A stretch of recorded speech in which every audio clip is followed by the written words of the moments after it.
રાજકોટમાં આજે ફરી કણકોટ પાસે આવેલા રામનગરની સીમમાં દીપડો દેખાયો છે। રામનગર વિસ્તારમાં ખેતમજૂરોએ દીપડો જોતા વન વિભાગને જાણ કરી હતી। વન વિભાગની ટીમ ગઈકાલે રાત્રે રામનગર વિસ્તારમાં તપાસ કરી રહી હતી અને છતાં દીપડો ન મળ્યો હતો।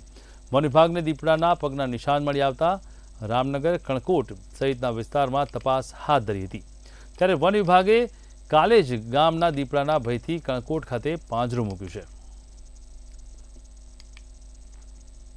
અહીંયા લગી આવી ગયો તો પછી અમે તો ગેટ તો બંધ જ હતો।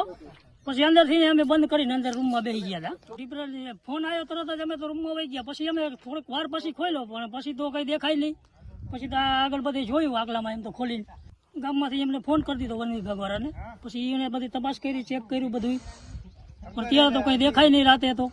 અત્યારે બધા રામનગર, કણકોટ, કૃષ્ણનગર બધે ભાઈનો વાગુદળ બધે ભાઈનો માહોલ છે। મજૂરને એલર્ટ રહેવાનું બધાને કઈ જાણ કરી દીધી છે। કામ સિવાય કોઈ બહાર ન નીકળતા એવી બધી ચર્ચાઓ થઈ ગઈ છે। 3 દિવસથી આ વન વિભાગની ટીમ આટા મારે છે પણ એ લોકો પૂરી મહેનત કરે છે પણ ક્યાંય એ લોકોને સગવડ મળતા નથી। બધાને સાવચેતી રહેવા કાલ સાંજનું બધાને કહી દીધું છે। રામનગરમાં જ ખેડૂને વાડીએ જે પોતપોતાની વાડીના મજૂર હોય એ બધાને દીધું છે કે હાથમાં લાકડી રાખવી, રાત હોય તો લાઇટ રાખવી, એમનેમ કામ સિવાય કોઈને બહાર નીકળવું નહીં।